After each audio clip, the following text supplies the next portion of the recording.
ఏమన్నా అడుగుతున్నారా వాళ్ళు?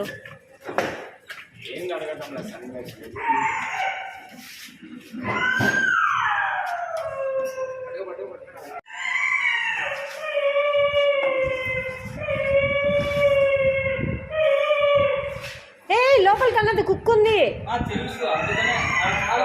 వద్దు ఇట్లా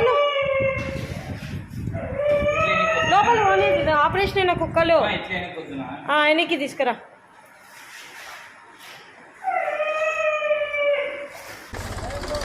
నిన్న విశ్వన్న గారు ఈరోజు మూలసాగరంలో ఇట్లా కుక్కలను చంపుతూ ఉన్నారు.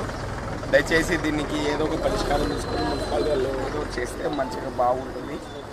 దయచేసి వీధి కుక్కలను సేవ్ చేయండి. మేము కుక్కల కోసం మేము ఎంతో తాతాలాడుతుంటే మీరు చూస్తే ఇలా కుక్కలను చంపుతూ ఇలా చేస్తే బాగుంటుంది. మనిషి చేస్తున్నారని చెప్పి మనిషిని చంపుతామా? చంపలేము కదా. కుక్కను కూడా ఈ విధంగా చంపితే ఏమన్నా బాగుంటుందా? దయచేసి మాత్రం వీధి కుక్కలను సేవ్ చేయండి. మేము సేవ్ డాగ్స్ అని చెప్పి ఒక షెల్టర్ కూడా స్టార్ట్ చేశాం. మీరు చూస్తే కుక్కలను చంపుతూ ఇలా చేస్తే బాగాలేదండి. ఇది పద్ధతి కాదు. దయచేసి కుక్కలను సేవ్ చేయండి. అది కేసు కూడా పెట్టామండి. ట్విట్టర్లో కేసు కూడా పెట్టాము. నిన్న పిఎం కూడా చేపించి నిన్న ఆ పిఎంది కూడా నిన్న ట్విట్టర్ని పంపించాం. ఒకరోజు మించుతానే సెకండ్ డే వచ్చేలోపనే కుక్కని మళ్ళీ చంపినారు కుక్కల్ని.